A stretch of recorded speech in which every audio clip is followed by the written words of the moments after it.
안녕하십니까. 네, 자 오늘 담보물건 마무리하겠습니다. 자 유치권부터 볼 차례고요. 최근 몇 페이지 보시면 되냐면은 443페이지입니다. 443 피시면 돼요. 자 오늘 유치권부터 보도록 하겠습니다. 유치권. 자 첫 번째 특성이죠. 유치권 특성. 유치권은 어떤 특성을 가지고 있느냐? 자 일단 유치권 특성은 바로 왼쪽 페이지에 나와 있습니다. 세 가지가 인정되지 않죠. 우선 변제권 없음. 자 그리고 물상 대위성 없고 물권적 청구권 준용되지 않는다. 이 세 가지가 없죠. 자 그리고 추가적으로 이 유치권의 생명줄은 점유라고 했습니다. 점유가 성립 요건이자 존속 요건이었죠. 그리고 유치권은 성립 요건을 갖췄을 때 인정되는 법정 담보 물건이었죠. 당사자 간의 약정으로 성립하는 게 아니었습니다. 자 그렇기 때문에 그렇다면 어떠한 성립 요건을 갖췄을 때 유치권이 성립하는지를 살펴봐야 되는 거예요. 성립 요건. 유치권 성립 요건 몇 가지죠? 성립 요건은 5가지입니다. 5가지. 5가지 성립 요건. 자, 그 다음에 세 번째로 유치권자가 가지는 권리와 의무를 살펴보고요. 마지막으로 유치권 소멸. 이를 끝으로 해서 유치권 파트 마무리하도록 하겠습니다. 자, 성립 요건이 443페이지에 나오고 있죠. 성립 요건 총 5가지 열거하고 있습니다. 첫 번째 성립 요건 물건이 다른 사람 거여야 되죠. 타인의 물건일 것. 자 그리고 목적물, 그러니까 물건과 채권 간의 결련성. 이 결련성이라는 거는 관련이 있어야 된다는 뜻입니다. 자 그리고 세 번째로 채권 변제기 도래해야 되고 물건은 점유해야죠. 근데 불법 점유는 안 되기 때문에 적법하게. 그리고 마지막으로 유치권 성립을 배제하는 특약이 들어가면 안 됩니다. 이 5가지가 성립 요건이었죠. 자 일단 물건은 물건인데 자기의 물건은 안 됩니다. 타인의 물건일 것. 타인의 물건이라면 채무자의 것이든 제3자의 것이든 따지지 않습니다. 자 그리고 물건으로부터 채권이 생길 것. 그러니까 이 채권은 다른 채권이 아니라 물건에 관한 채권이어야 된다는 거죠. 이게 바로 두 번째 성립 요건 결련성. 자 그리고 돈 받을 때가 돼야 되는 거죠. 채권은 변제기 도래할 것. 변제기 도래. 그리고 유치권 주장하려면 물건을 점유해야 되는데 불법 점유는 안 되죠. 적법하게 점유를 해야 된다. 적법 점유. 자 그리고 마지막으로 유치권의 성립을 배제하는 특약 들어가면은 안 되죠. 성립을 배제시키는 그런 특약들 들어가면 안 된다. 이 5가지가 성립 요건이죠. 자, 이 5가지 성립 요건 중에서 그러면 성립을 배제시키는 특약이 들어가면 안 된다라는 건 배제시키는 특약이 들어가면 성립하는 거 안 하는 거? 안 하는 거죠. 그죠? 따라서 무슨 규정? 임의 규정, 그죠? 유치권 임의 규정이에요. 자 지금 우리는 물권법을 하고 있기 때문에 이런 임의 규정 이런 것들은 좀 밟고 가야 되죠. 임의 규정이라는 거죠. 자 그럼 본격적으로 성립 요건 한 개씩 좀 뜯어서 보겠습니다. 자 먼저 444페이지로 오시면은 첫 번째 성립 요건부터 나와 있죠. 타인의 물건일 것. 자 양괄호 2번에 보시면 위쪽에 양괄호 2번 채무자 아닌 제3자 물건이라도 상관없습니다. 자기 것만 아니면 되기 때문입니다. 자 그리고 밑에 파란색 2번 유치권 객체가 될 수 없는 것. 첫 번째 자기 소유 물건 안 되죠. 유치권 주장할 수 없다. 수급인 자신의 노력과 재료로 지어진 건물입니다. 자 그러니까 도급 계약이 있었던 거죠. 갑과 을의 도급 계약이. 자 이런 도급 계약이라고 하는 건 일정한 일의 완성을 의뢰하는 거죠. 갑이 을한테 일을 맡기고 을은 받아서 일을 하는 거죠. 그래서 을을 수급인이라고 합니다. 자 갑이 을에게 의뢰했던 것이 건물 좀 지어달라고. 건물 좀. 내 땅에다가 건물 좀 지어달라고. 자, 그래서 수급인 을이 갑으로부터 일을 받아서 이렇게 건물을 지은 거죠. 그럼 이 건물은 누가 지은 거죠? 네? 누구의 노력으로 지어진 거죠? 을의 노력으로 지어진 거죠. 그죠? 누구의 재료로 지어진 거? 을의 재료로 지어진 거. 자, 따라서 이 건물은 누가 지은 거기 때문에? 을이 지은 거기 때문에 이 건물은 누가 신축한 거? 을이 신축한 거죠. 그럼 이 건물 누구 소유? 을 소유예요. 을 소유. 을 거라는 거죠. 수급인 거. 자, 따라서 공사를 완료한 다음에 갑이 공사비를 안 주실 때, 공사비를 안 주시네요, 선생님이. 공사비 주실 때까지 이 건물을 내가 유치하겠습니다. 수급인이 유치권 행사를 할 수 있는 것이냐? 이거 할 수 있어요, 없어요? 할 수 없다는 거예요. 왜냐하면 이 건물은 자기 거기 때문에 자기가 유치할 수 없다는 거예요. 자, 그래서 첫째 줄에 이런 말이 나오죠. 건축업자인 수급인 자신의 노력과 출제, 자신의 노력과 출제로 완성한 이 건물은 도급인, 수급인 사이에서 도급인에게 소유권 귀속하기로 한다는 특약이 없다면, 이런 특약 없다면 수급인 소유라고 할 것이므로 여기에 대해서는 유치권을 주장할 수 없습니다. 자, 그러면 지금 현재 둘째 줄에 나와 있듯이 도급인에게 소유권 귀속시키기로 한다는 그런 특약이 없다면 수급인 거죠. 그럼 반대해서 그래 보세요. 도급 계약을 할 당시에 이 건물은 을의 노력으로 지어지는 건물이지만 특약을 넣어서 특약사항, 이 건물의 소유권은 갑에게 귀속되는 것으로, 도급인에게 소유권이 귀속되는 것으로 특약을 집어넣게 되면은, 그러면은 이 건물은 누구 소유? 갑 소유가 돼요. 그러면 반대해서 가면 그렇지 않나요? 그럼 이렇게 특약 들어가면 건물 갑 거잖아요. 그러면 갑이 공사비 안 줄 때 을은 유치권 주장할 수 있는 거 없는 거? 있는 거죠, 있는 거. 그죠? 있는 거죠, 있는 거. 주로 현실에서는 이렇게 밑에 요런 모양으로 계약을 하는 경우가 많습니다. 대부분 특약을 넣어가지고 이렇게 도급인에게 소유권을 귀속시키고 공사비 안 주면 유치권 행사하는 경우가 대부분입니다. 자, 그다음 양괄호 2번.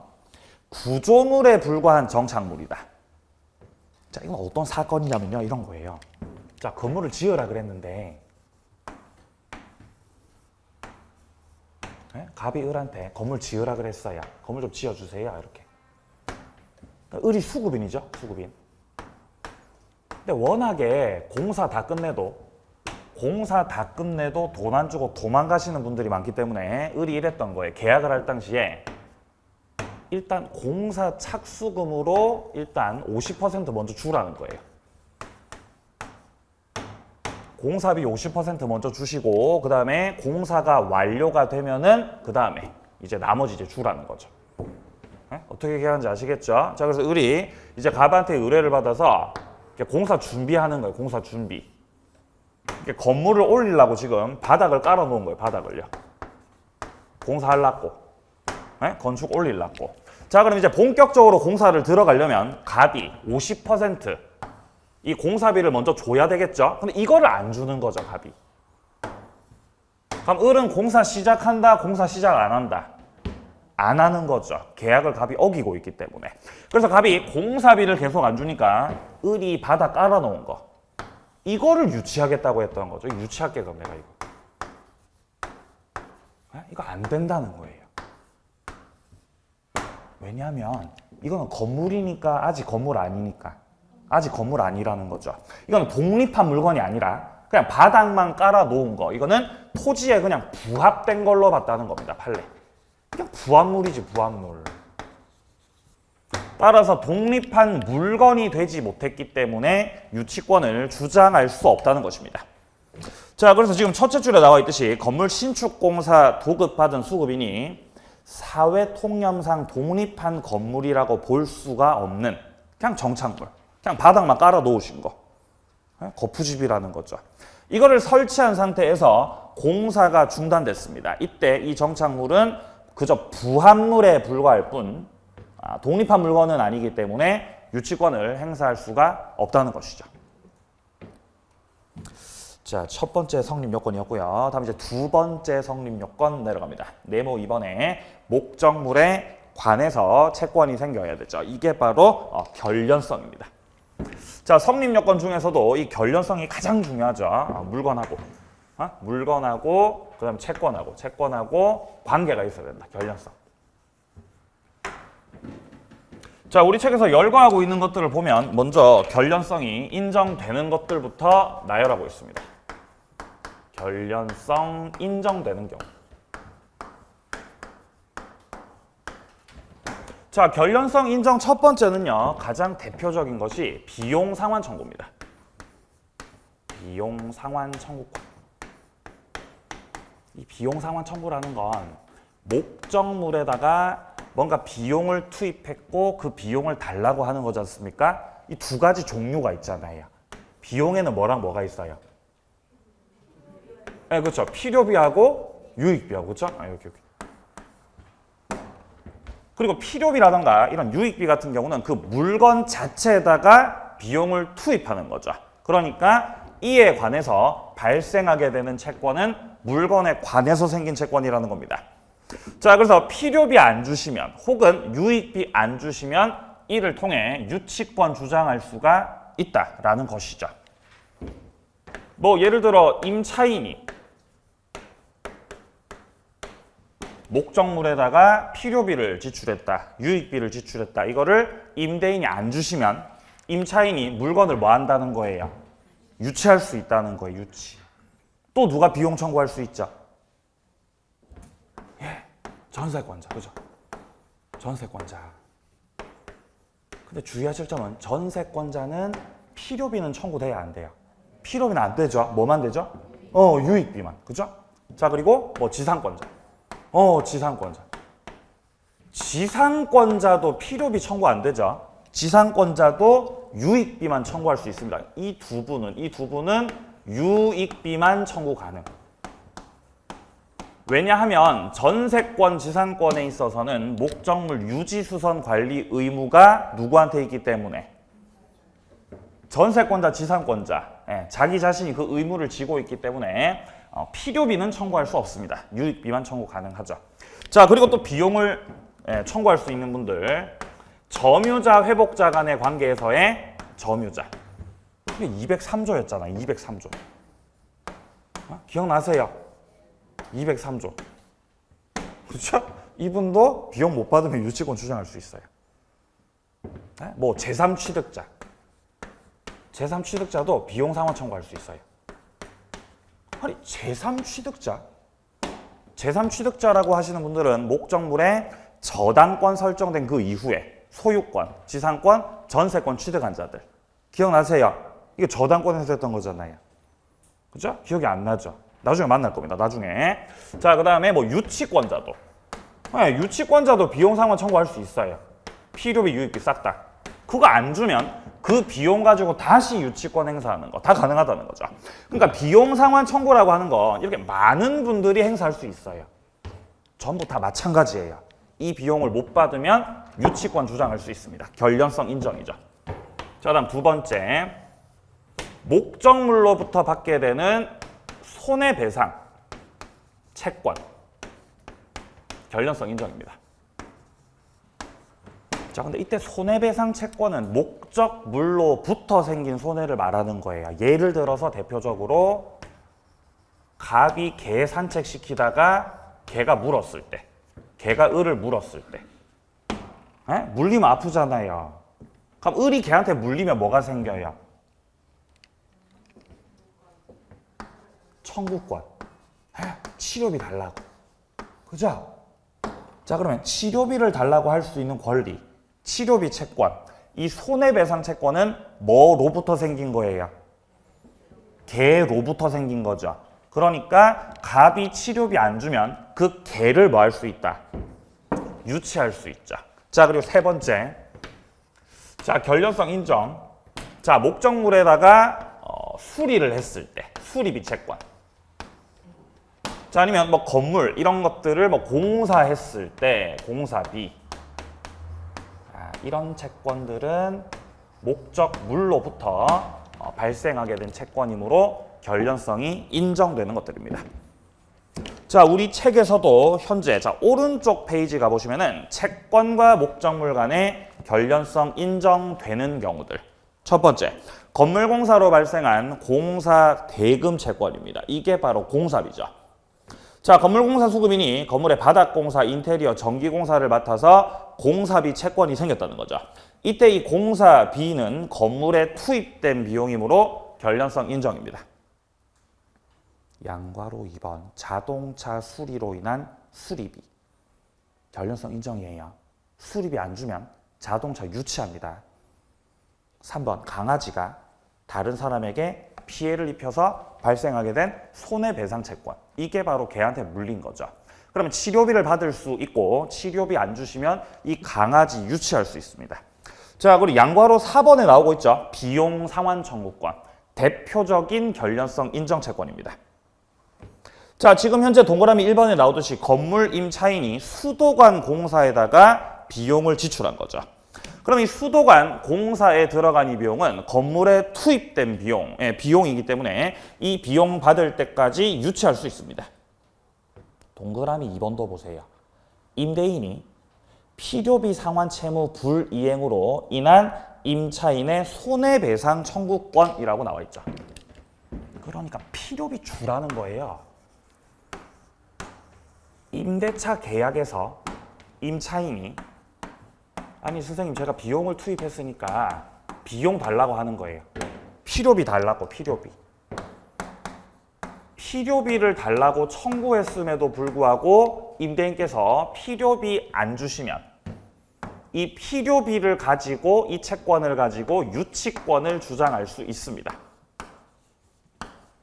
자, 그런데 갑이 계속해서 비용을 안 주게 되면은 이 필요비를 시작으로 해가지고 을한테 손해가 생길 수 있겠죠. 그럼 여기에서 추가적으로 손해배상 채권이 또 붙는 거예요.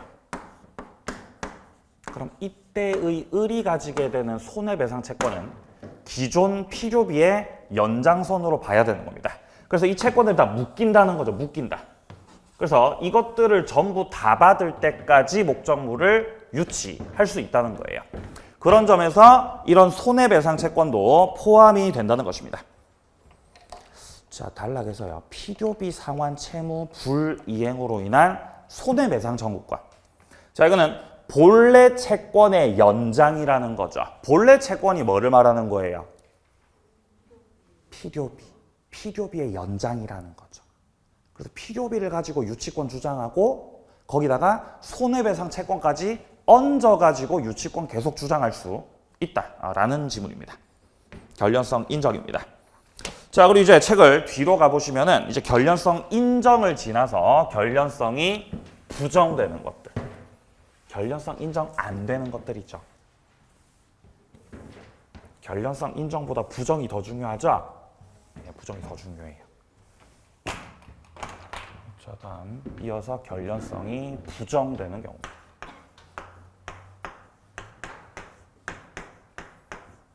결련성 부정, 인정되지 않는 경우. 자, 결련성 부정 첫 번째는요. 임대차 보증금입니다. 임대차 보증금. 임대차 계약이 끝이 났으면 임대차가 다 종료가 됐으면 당연히 우리 임대인 같은 경우는 보증금, 이 보증금을 반환해줘야 되는 채무가 있죠. 보증금 빼주셔야죠.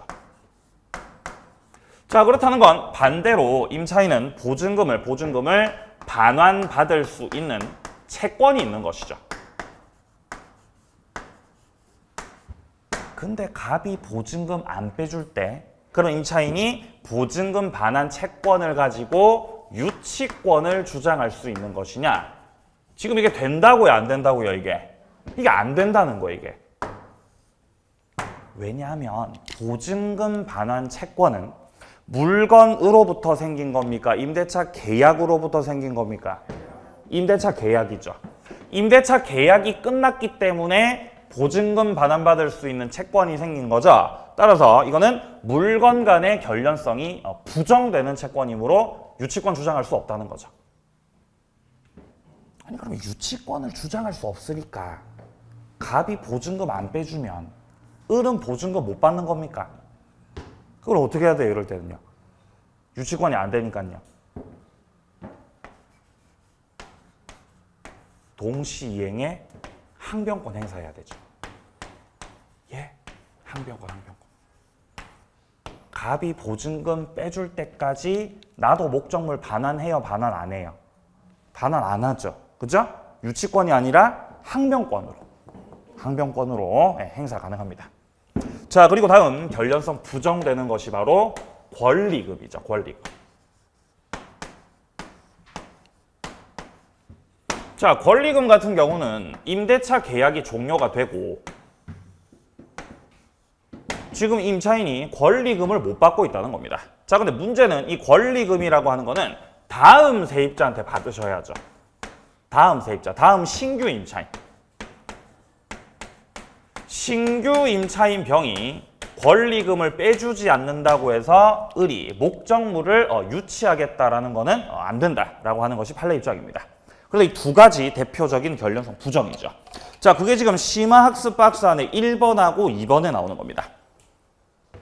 자, 보증금부터. 보증금 반환 청구권은 건물에서 발생한 채권 아니므로 결련성 없다. 유치권 행사 안 되고요. 자, 그리고 같은 맥락입니다. 2번에 나오는 이 권리금 같은 경우도 자, 판례는 건물로부터 발생한 채권은 아니라고 보는 것이죠. 유치권 주장할 수 없습니다. 자, 그리고 밑에 3번에 보시면요. 임차인의 부속물과 건물 나오죠. 부속물.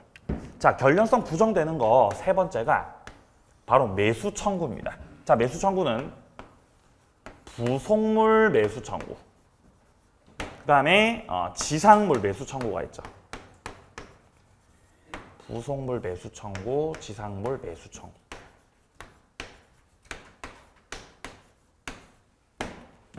부속물 매수 청구권은 누가 행사할 수 있죠? 전세권자. 그죠? 자, 그럼 지상물 매수 청구권 누가 행사하는 거예요? 지상권자. 그럼 예를 들어서 자, 토지가 있고 갑소유 토지에 대해서 을이 지금 현재 지상권자고, 자, 그리고 이 지상권자가 견고한 건물을 소유하기 위해서 지상권 설정을 받았다. 그러면은 최단 존속 기간은 30년이죠. 30년. 자, 이 30년의 기간이 다 만료가 됐을 때 일단 1차적으로는 계약에 뭐를 청구할 수 있어요? 갱신 청구부터. 갱신 청구 먼저 하죠. 근데 이 갱신 청구에 대해서 거절하게 되면은 2차적으로 무슨 청구? 지상물의 매수 청구하죠. 이때 을이 지상물 매수 청구했는데 갑이 그 비용을 안 빼줄 때 을이 유치할 수 있겠냐는 거죠. 유치. 그게 안 된다는 거예요. 아니, 왜냐하면 매수 청구권은 무슨 권이에요? 잘 아시다시피 무슨 권? 형성권. 형성권. 지상물 매수 청구권을 형성권이라고 하는 이유는 지상권자가 매수 청구권을 행사하면, 매도인 을, 매수인 갑으로 해가지고 자동으로 뭐가 성립돼요? 매매가 성립되잖아요. 매매 계약이 자동 성립이죠. 그럼 결국 매도인 을이 갑으로부터 지상물에 대해서 그 돈을 갖다가 받을 채권, 돈 받을 그 권리, 이거는 물건에다가 뭔가 비용을 투입해서 생기는 채권이 아니라 매매가 성립했기 때문에 매도인으로서 돈을 받아야 되는 매매 대금 채권이죠. 매매 대금 채권. 그러니까 이 채권은 건물로부터 생긴 채권이다. 매매 계약으로부터 생긴 채권이다. 매매 계약으로부터 생긴 채권이라는 거예요. 따라서 결련성이 부정된다는 거죠. 이거는 부속물 매수 청구도 마찬가지입니다. 부속물 매수 청구권을 행사하면 매매 계약 자동 성립이죠. 네, 역시 이런 것들도 매매를 원인으로 생긴 채권들이기 때문에 유치권 주장할 수 없어요. 자, 같은 맥락 밑에 5번. 건축 자재에 대한 매매 대금 채권과 신축 건물. 역시 같은 맥락입니다. 이게 바로 건축 자재 대금 채권이죠. 건물을 신축했고 그 건물 신축에 대해서 자재를 들여왔을 때 자재값 못 받았을 때 건물을 유치할 수 있겠냐는 거죠. 자, 갑과 을 사이에 도급 계약이 있었고 그리고 을이 수급인입니다. 수급인으로서 건물을 지어야 돼요. 건물을요. 근데 건축에 필요한 여러 가지 자재들이 있지 않습니까? 그래서 그 자재를 사온 거죠. 자재. 그럼 자재에 대해서 매매 계약이 체결된 거죠. 네? 건축에 필요한 자재 뭐가 있어요? 그죠? 시멘트, 그죠? 시멘트. 또 뭐 있어요? 몰라요. 네? 뭐 여러 가지 많이 필요하겠죠, 그죠? 어쨌든 여러 가지 자재들을 을이 병으로부터 사온 거죠. 근데 외상으로 사온 거죠. 대금은 건물을 다 신축하고 갑한테 공사비 받고 나서 정산하기로 했다는 것입니다.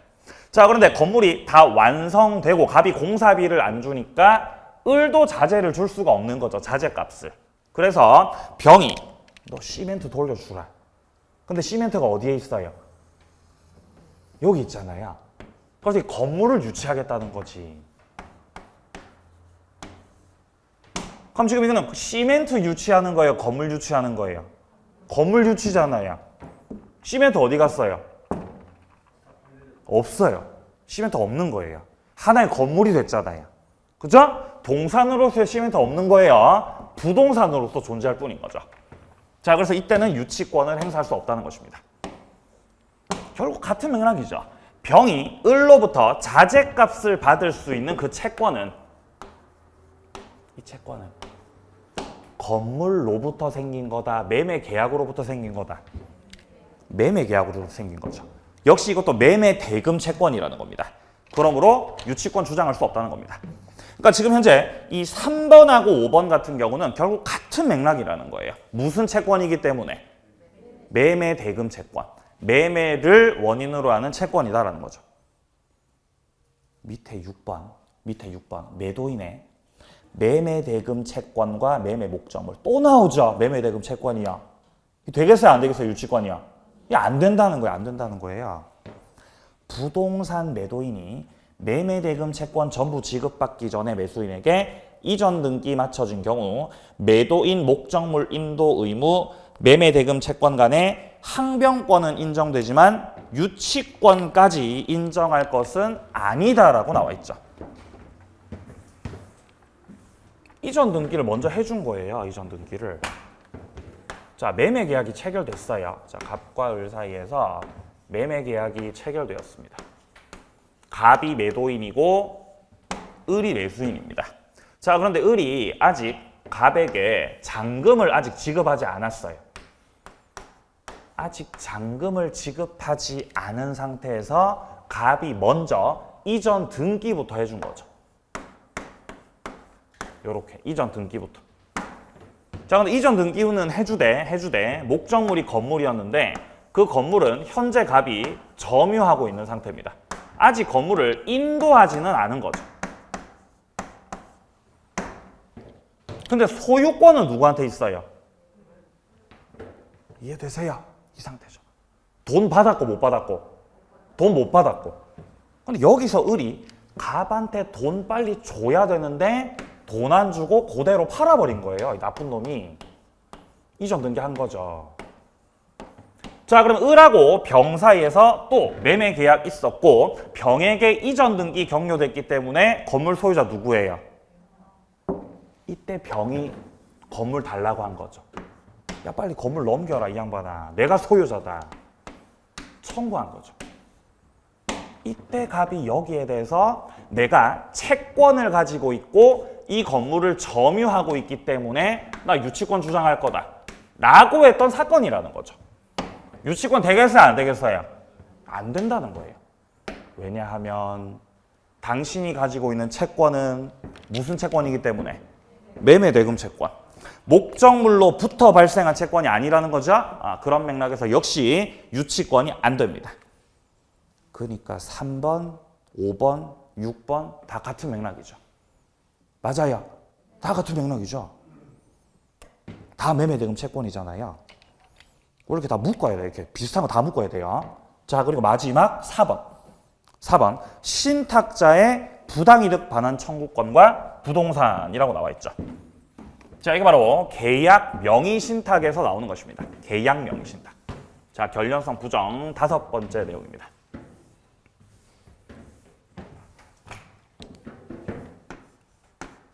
자, 계약 명의신탁이라는 건 이런 거예요. 예를 들어 병이 토지를 팝니다. 매도인입니다. 매도인. 토지 팔아요. 자, 그런데 이 병의 토지를 갑이 현재 사고 싶습니다. 저거 사고 싶다. 근데 내 명의로 사면, 내 명의로 이 토지를 사면은 재산을 은닉할 수 없으니 내가 믿을 수 있는 사람한테 자금을 제공하고 야, 네 돈 받아. 내가 돈 대줄 테니까 네가 저 가가지고 매매 계약을 체결하시고 네가 직접 이전 등기를 받도록 해라. 이렇게 해가지고 사는 거. 이런 걸 계약 명의신탁이라 그러죠. 자, 그렇다는 건 갑하고 을 사이에서 명의신탁 약정이 있었다는 겁니다. 명의신탁 약정을 통해서 갑은 신탁자로서 자금을 제공하고 을은 수탁자로서 자금을 제공받아 병과 직접 매매 계약 체결하고 수탁자 명의로 등기를 격려시켜 놓는 거죠. 그러면 실질적으로 갑과 을의 약정을 통해서 이 부동산 내부적 소유자는 갑으로 하기로 하되 명의는 누구 명의로? 을 명의로 해놓는 거죠. 이게 계약 명의 신탁이잖아요. 여기서 나중에 시간 흘러서 갑이 을한테 야, 이제 저기 돌려줘. 야, 이제 돌려줘. 땅 돌려줘. 이제 내 땅이었잖아. 돌려줘. 이때 을이 약속한 대로 돌려주면 문제가 없겠죠? 근데 안 돌려준다는 거죠. 내 건데 이거? 이렇게 하면서 내 거다. 내 명의로 돼 있잖아. 내 거야, 내 거. 이렇게 주장을 해버리면은 매도인이 선의일 때 을이 수탁자라는 것을 전혀 모르고 매매 계약을 했다면은 매매 계약 유효고 수탁자 명의 등기도 유효입니다. 따라서 부동산은 을 거라는 거예요. 계약 명의 신탁에서.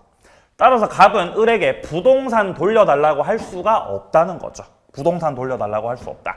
갑이 을에게 돌려달라고 할 수 있는 건 내가 제공했던 자금, 여기에 대해서 부당이득 반환 청구할 수 있다는 거예요. 자, 근데 갑이 돈 돌려달라고 부당이득 반환 청구를 했는데 을이 그 돈을 안 돌려주면은 갑이 야, 그럼 내가 네 명의로 돼 있는 거 이거 토지 이거 내가 유치할게. 그러면 내가 이거 유치할게. 유치권 행사 되겠냐는 거죠. 안 된다는 거죠, 유치권이. 자, 갑이 을한테 이렇게 돈을 돌려달라고 할 수 있는 것은 명의 신탁에서 오갔던 그 돈을 돌려달라고 할 뿐 목적물에 관해서 이게 투입된 비용은 아니라는 거죠. 그런 맥락에서 부당이득 반환 청구권 이를 가지고 유치권 주장할 수 없어요. 자, 단락 내용 보세요. 계약 명의 신탁에 있어서 신탁자가 수탁자에 대해서 가지는 매매 대금 상당의 부당이득 반환 청구권. 이거는 물건하고의 결련성 없다는 거죠. 갑이 을한테 돈을 준 건 땅 사라고 대준 돈이라는 거죠. 땅 사라고.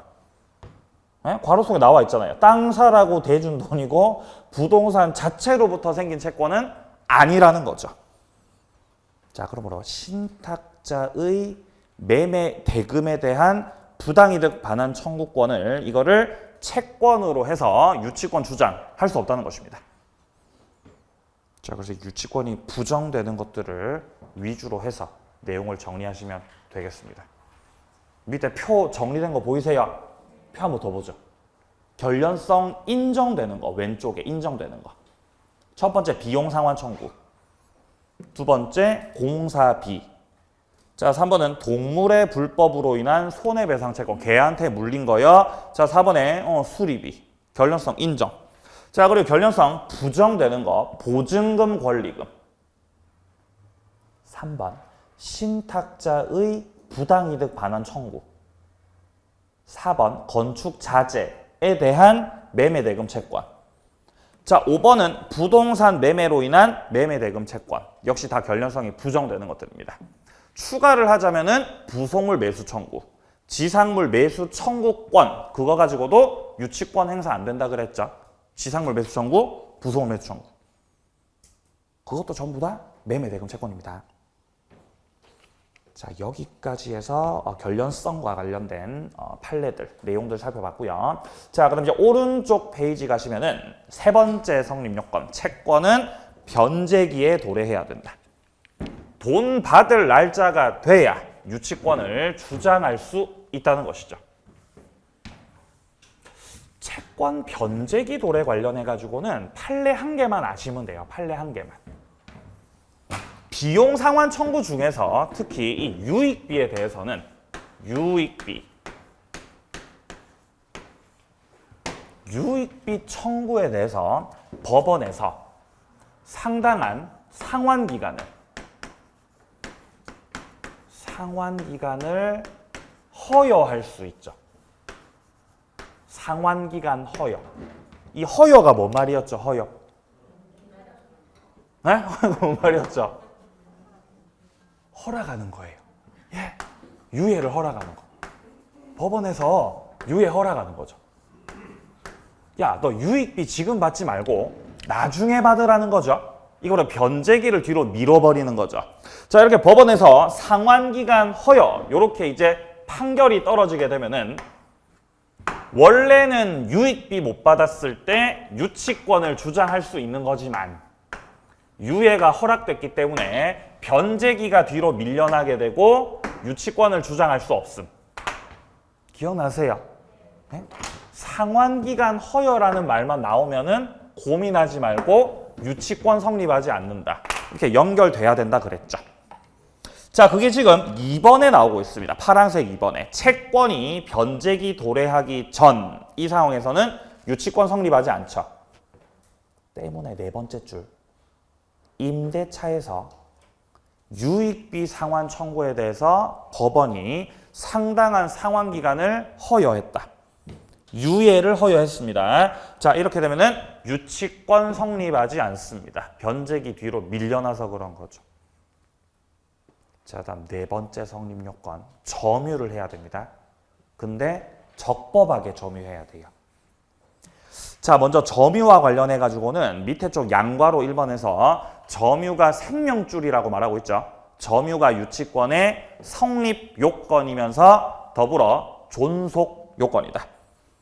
그러니까 유치권이 성립하려면 반드시 목적물을 점유해야 되고, 자, 그리고 존속 요건이기 때문에 점유가 상실되면 유치권도 어떻게 된다는 거? 소멸하는 거죠, 소멸. 자, 뒤로요. 양괄호 2번. 자, 점유를 하되 이 점유는 직접 점유든 간접 점유든 따지지 않아요. 직접 점유하셔도 되고 간접으로 점유하셔도 되고요.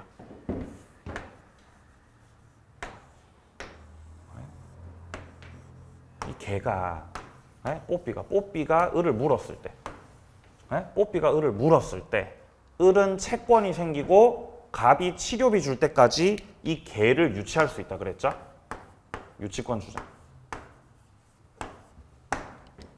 자, 그러면 유치권을 주장하려면은 개를 붙잡아야 되죠. 개를 뭐 해야 되죠? 점유해야 돼요. 그죠? 유치, 점유. 근데 이때 을이 점유를 할 때 이 개를 직접 점유할 수도 있겠지만 이 개가 싫으니까. 개 싫잖아요. 이 개를 갖다 맡길 수 있죠. 을이 병한테 개를 맡겼다. 이런 맡기는 계약을 임치계약이라 그러죠. 임치. 임치 계약을 통해서 수취인이 개를 직접 점유하죠. 개를 맡겼으니까. 자, 그러면 수취인의 이런 직접 점유를 통해서 을은 무슨 점유를 하게 돼요? 간접으로. 간접 점유하게 되죠. 이렇게 직접 점유뿐만 아니라 간접 점유를 통해서도 유치권 주장할 수 있습니까? 네, 주장할 수 있죠. 그죠? 주장할 수 있죠. 그리고 수취인이 제3자잖아요. 제3자. 제3자가 유치물을 직접 점유해도 유치권 성립하는데 아무런 문제가 없죠. 자, 근데 문제는 지금 갑이 채무자죠. 채무자. 근데 갑하고 벼하고 친구라 그랬죠? 갔더니 뽀삐가 있었던 거죠. 그래서 갑이 걔를 데리고 온 거죠. 그러면은 채무자가 무슨 점유? 채무자가 직접 점유. 이렇게 채무자가 직접 점유해버리면 유치권은 아무 의미가 없어지죠. 걔를 데리고 갔으니까. 그죠? 자, 그래서 제3자가 직접 점유하는 경우는 유치권 성립되고 안 되고? 성립되고. 채무자가 직접 점유하면 유치권 성립되고 안 되고? 안 되죠. 유치권 성립 안 되죠. 채무자가 직접 점유하면 유치권이 성립하지 않아요. 네. 자, 그래서 지금 현재 동그라미 1번에서 제3자가 직접 점유했습니까? 예, 유치권 인정. 근데 동그라미 2번 채무자가 직접 점유했습니다. 유치권 인정되지 않습니다. 이러면. 이 뽀삐가 제가 당시 키우던 개 이름이 실제 이름이 뽀삐였어요. 제가 개 뽀삐를 키웠어요. 제가 어렸을 때. 예. 개를 키우다가 그 이렇게 밑에 그 주인 할머니가 개를 못 키우게 하더라고요. 예? 개 저기 내보내라고 그러더라고요. 그래서 그때 제가 초등학생이었는데 뽀삐랑 이제 생이별을 했던 거예요. 너무 슬펐죠. 그래서 계속 생각이 나는 거예요. 저도 모르게 뽀삐가 생각이 나는 거죠. 예? 개를 이렇게 보낼 수밖에 없었죠. 그리고 한 3개월 정도 지난 다음에 다시 만났어요, 뽀삐를. 많이 컸더라고요, 뽀삐가. 근데 저를 못 알아보더라고요. 그래서 역시 똥개는 어쩔 수 없구나. 그래서 잊었죠, 뽀삐를. 그 이후로 못 봤습니다, 뽀삐를요. 예. 자, 내려가세요. 양거로 3번. 불법 행위로 인한 경우는 유치권 성립하지 않아요. 그러니까 불법 점유는 안 되고 적법하게 점유를 해야 된다는 거죠. 적법 점유. 자, 동그라미 1번에 나오듯이 예컨대 타인의 물건을 훔치거나 횡령을 한 자가 수선 비용을 투입했다. 그렇다고 해도 유치권은 성립하지 않아요. 왜냐하면 너는 훔쳤잖아요. 너는 횡령한 거잖아요. 그러면 적법 점유, 불법 점유. 불법 점유라고요. 안 된다고 유치권이. 자, 밑으로요. 자, 밑에 파란색 2번에 보시면은 압류 후에 유치권 효력에 문제가 나오죠. 대단히 중요합니다. 지금 기출된 거 보면은 22, 25, 27, 20 계속 기출되고 있었죠. 30회 때도 기출됐어요, 이거. 네, 대단히 중요한 부분입니다.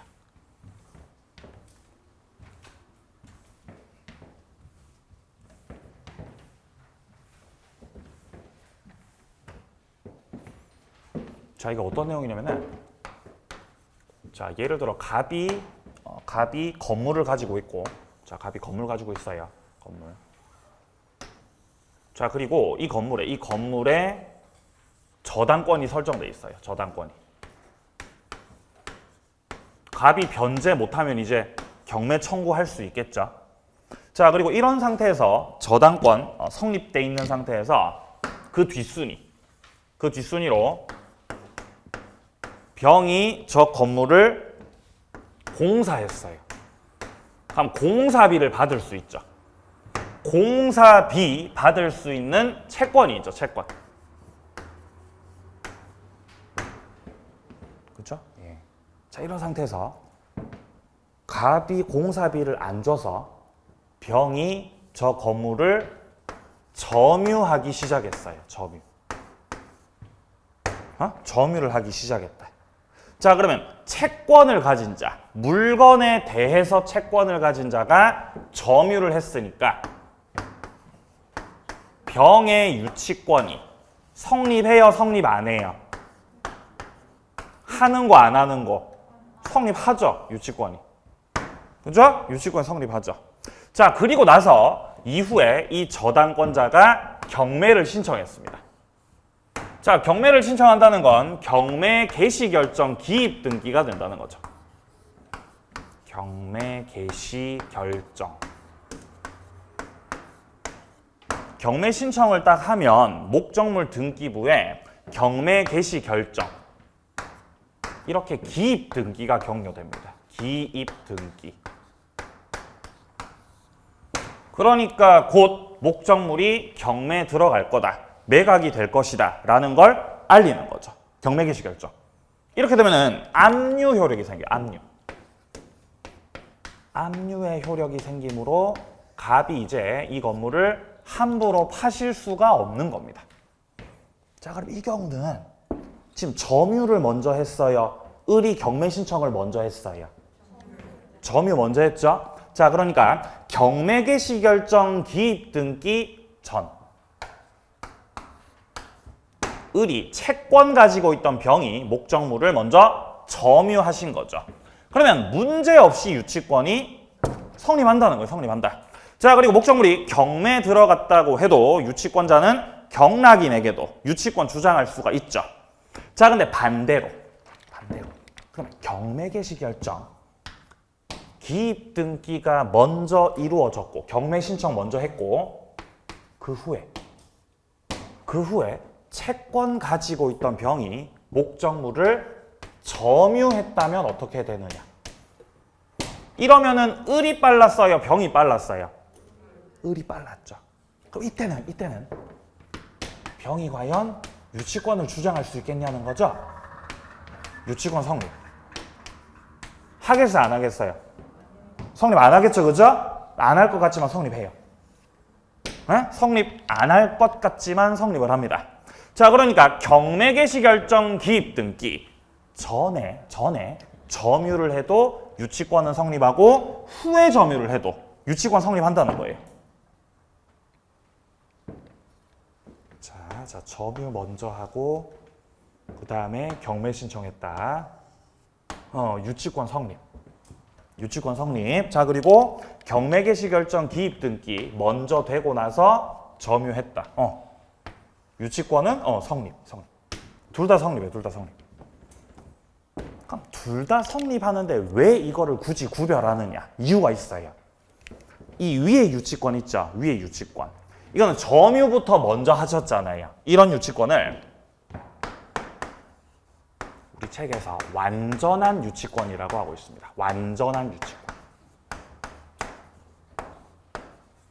점유 먼저 했으니까. 기입 등기 전에 성립한 유치권은 완전 유치권. 자, 그럼 요 밑에 유치권 같은 경우는 기입 등기가 먼저 되고 나서 성립했기 때문에 성립은 했지만 이거는 불완전하게. 불완전한 유치권이에요. 자, 그러면 완전 유치권과 불완전 유치권은 효력상 어떤 차이가 있냐? 목적물이 경매 들어가고 경락 받았을 때, 정의 경락 받았을 때, 그리고 이 경락인이 유치권자한테 나가라 그럴 때, 야, 너 나가라 그럴 때, 완전한 유치권을 가지고는, 이 완전한 유치권을 가지고는 경락인에게 대항할 수 있어요. 완전한 유치권은요. 자, 그런데 경매 개시 결정 기입 등기 후에 성립한 이런 불완전한 유치권 가지고는 경락인에게 대항을 하실 수가 없어요. 이 차이가 있어요. 그러니까 밑에 유치권 같은 경우는 경락인이 야, 너 나가셔야 돼요. 나가셔야 돼요. 완전하니까 불완전하니까. 불완전. 이게 중요한 거예요, 이거. 아마 나올 거예요, 우리 시험에서. 31일 시험에서요. 네? 나옵니다. 네. 장담은 못해요. 나올 것 같아요. 장담 못해요. 나올 것 같아요. 자, 1번 보죠. 압류 후에 유치권이 성립했다. 자, 그러니까 기입 등기가 먼저 되고 나서 성립했다는 거잖아요. 그럼 완전한 유치권, 불완전한 유치권 1번. 불완전한 유치권이죠. 그죠? 압류 처분 금지효에 저촉돼서 경락인에게 유치권 주장할 수 없음. 채무자 소유 건물 중 부동산에 경매개시 결정 기입 등기가 격려돼서 압류 효력이 발생한 후 채권자에게 점유가 이전됐고 유치권을 취득했다. 그러면 유치권 성립이 압류보다 늦으셨네요. 불완전한 유치권이죠.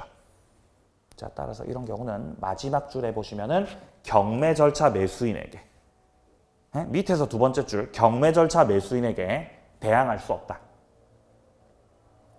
자, 그 다음에 밑에 2번 보시면요. 압류 전에 유치권이 성립했습니다. 그러니까 경매개시 결정 기입 등기가 되기 전에 먼저 유치권이 성립한 거죠. 이게 무슨 유치권이라고요? 완전한 유치권.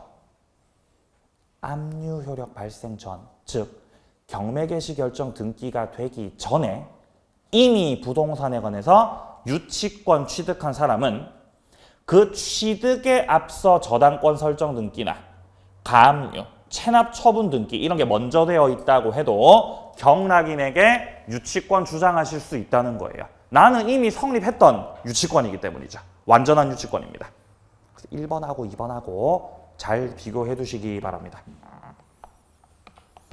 3번도 보죠. 오른쪽에 3번. 압류 전에 점유는 했어요. 자, 압류되기 전에 점유는 하고 있었어요. 점유는. 자, 그런데 압류되고 나서 변제기가 도래했다. 그러면 변제기도 도래하고 점유도 해야 유치권이 성립하지 않습니까? 그러면 지금은 압류 전에 유치권 성립입니까? 압류 후에 유치권 성립입니까? 압류 후에 유치권 성립이죠. 압류 후 유치권 성립이니까 3번은 완전 유치권, 불완전 유치권. 불완전이죠. 따라서 경락인에게 대항할 수 없다는 거예요. 아시겠어요? 예. 자, 내려가세요. 밑으로. 자, 네모 5번에 보시면은 마지막 성립 요건 배제 특약은 없어야 됐죠. 이를 통해서 임의규정이라는 걸 알 수 있죠. 임의규정. 자, 밑에 파란색 2번에 보시면요. 임차인이 임대차 종료 시 건물을 원상 복구하기로 특약을 했다. 자, 그러면 이거는 비용 상환 청구권을 포기하겠다라는 취지의 특약되기 때문에 비용 상환 청구권을 가지고 유치권 주장하는 거 할 수 없습니다. 성립을 이미 배제시켜 놨기 때문입니다. 자, 여기까지 유치권 성립 요건이었고요. 조금 쉬었다가 유치권자 권리 의무 이어서 보도록 하겠습니다.